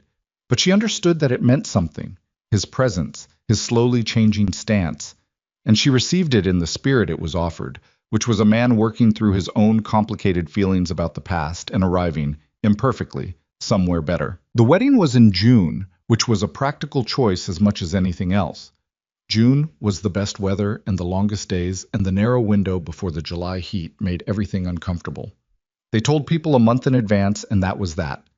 There was no elaborate planning. Evelyn didn't have family to invite, and Caleb's family was Wade and a cousin in Billings who came down for the day and cried through the whole thing, which surprised everyone, including herself. The ceremony happened in the yard, in the late afternoon, with the plains stretching out in every direction under a sky that was that particular blue Wyoming sky. Saturated, enormous, the kind of sky that made you aware of exactly how small the human arrangements below it were. There were 14 people total, counting Sadie and Clara, who was now 8 months old and attempting to stand by holding on to whatever presented itself, including the hem of Evelyn's dress, which she did at the worst possible moment. The officiant was a justice of the peace from Milford named Herbert, who had been doing this for 30 years, and had the comfortable efficiency of someone who respected the weight of the occasion without being theatrical about it. He asked Caleb if he took Evelyn to be his wife, and Caleb said, "I do," in the flat, certain way he said everything he meant. He asked Evelyn the same thing, and she said, "I do." And her voice only caught slightly, and nobody commented on it. Then Herbert asked, as part of the ceremony, for Caleb to speak briefly on what this commitment meant to him, which had been his idea and which Evelyn had spent 2 weeks gently dreading, because Caleb's relationship with public expression was not uncomplicated. He stood beside her in his good shirt, which was a flannel, because this was Wyoming, and who wore suits in Wyoming in June.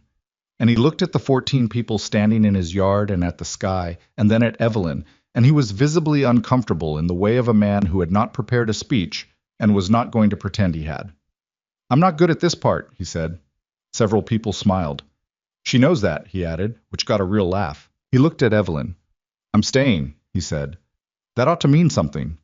It wasn't a declaration of grand passion. It wasn't poetry. It was a man who had meant every word he'd ever said to her, and who was saying this one the same way. It meant everything. Evelyn laughed, an actual laugh, surprised out of her, not managed.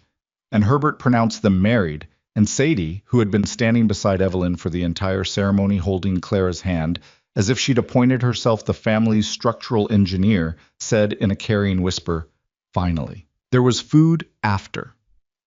Neighbors had brought things. Casseroles, a pie from Darlene at the truck stop, who had driven out despite not being formally invited, which Evelyn found she wasn't even slightly upset about. Someone brought beer. Someone else brought a fiddle and played badly for an hour, and nobody told them to stop because it was that kind of afternoon. Wade stood at the edge of the yard through most of it with a beer in his hand, watching. At one point he came to stand beside Evelyn while Caleb was occupied with the cousin from Billings. "He's better," Wade said. "He is," Evelyn said. "So is Sadie." He looked at his niece, who was currently attempting to teach Clara how grass worked, which Clara found extremely interesting. She laughs again. I wasn't sure she was going to get back to that." Evelyn looked at Sadie, too. At the loose braid she'd done this morning, coming apart at the back already, and the serious expression she wore while explaining the grass to Clara, and the way she'd told Evelyn last week, without particular emotion, that she thought the bean soup was better than it used to be, which Evelyn understood to mean, "You have become part of this. The recipes are yours now, too." "She did it herself," Evelyn said. "I just didn't leave." Wade was quiet for a moment. "That's not nothing," he said. "I know," she said. "That's what I mean." He nodded, drank his beer, went back to the edge of the yard. The afternoon stretched long and golden, the way June afternoons in Wyoming could, the sun taking its time about setting, the light going amber and then red across the plains. People drifted away in ones and twos back to their own ranches and their own lives, and the yard gradually returned to itself. Someone helped clear the tables without being asked. Herbert drove away and waved from the window of his car. Eventually, it was just the family. Caleb carried Clara on one hip and stood in the yard looking at the remains of the afternoon, folding chairs, a half-eaten pie. grass bent by a day of people standing on it.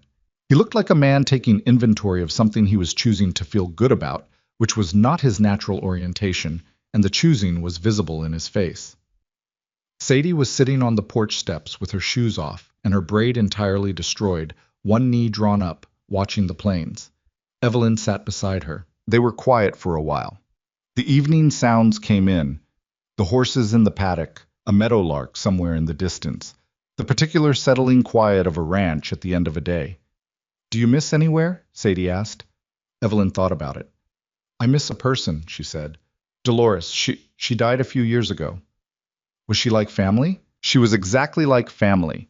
She was a woman who made biscuits and fed people and let them stay when they needed to." Evelyn looked at the plains. She would have liked this place. Sadie considered this. "Do you think she would have liked us?" "I think she would have loved you specifically," Evelyn said. She had very high regard for people who spoke their mind and didn't pretend to feel things they didn't. Sadie seemed to accept this as a reasonable compliment. She rested her chin on her knee and looked out at the light on the grass. "I'm glad you heard Clara crying," she said. "That first day." Evelyn looked at her. Sadie wasn't looking back. She was still watching the plains, her profile serious, like a small person saying something that mattered and not wanting to make too much of it. "Me too," Evelyn said. There were things she might have said, things about how close she'd come to not stopping, about the $43 at the bottom of a bag that she'd eventually donated to the donation box at the Milford Library without ceremony, about all the versions of herself she'd been before this one, and the specific cost of becoming each of them. She might have said something about how she'd thought for most of her life that the only way to protect yourself was to keep moving, to never let yourself matter to a place, or let a place matter to you, and how completely and empirically wrong that had turned out to be. She didn't say any of it. Sadie was 7 and didn't need a monologue, and some things were better understood as living than as language.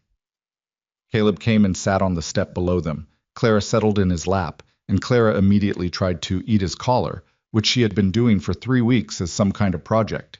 He extracted the collar from her mouth without looking, from pure practice. The sky went dark at the edges first, and then overhead, slow and inevitable, the stars coming in over the plains in their enormous Wyoming numbers, more stars than any city person believed existed until they stood under a sky like this and looked up. Sadie eventually fell asleep against Evelyn's arm. She didn't fight it, just went, the way children went when they were finally in a place that felt safe enough to stop watching. Caleb looked at his daughter sleeping against his wife's arm, and then looked at Evelyn, and she looked back, and there was nothing to say that the moment wasn't already saying. She thought about a truck stop outside Rawlins, a sign that said, "No loitering," a cup of cold coffee, and a map with a star on it that said, "Here," unfortunately. She thought about 4 miles of bad road and a sound cutting through the cold and a door opening onto a man who hadn't slept in a week, and a baby who wouldn't stop screaming. She thought about every road out of every place she'd ever been. She'd known them all. She'd driven or walked most of them. She hadn't taken this one. There was a version of herself, not so different, not so far away, who had finished that coffee and walked the other direction entirely, who had made the practical calculation that a crying baby was someone else's problem, that stopping was a risk, that the next town had better odds than this road leading nowhere. She had been that version of herself many times, in many places, and the woman she'd been in those moments was not a villain. She was just a person who had run out of the particular resource required for staying. What she knew now, that she hadn't known then, was what the resource actually was. It wasn't courage in the heroic sense. It wasn't selflessness. It was something simpler and harder than either of those. The willingness to let something matter. To decide that a place and the people in it were worth the risk of losing them. To build something knowing it could break. Because the alternative, building nothing, risking nothing, losing nothing, was its own kind of destruction, just slower, just quieter. She had almost walked past a dying house on a Wyoming highway. She had almost let the running be the whole story.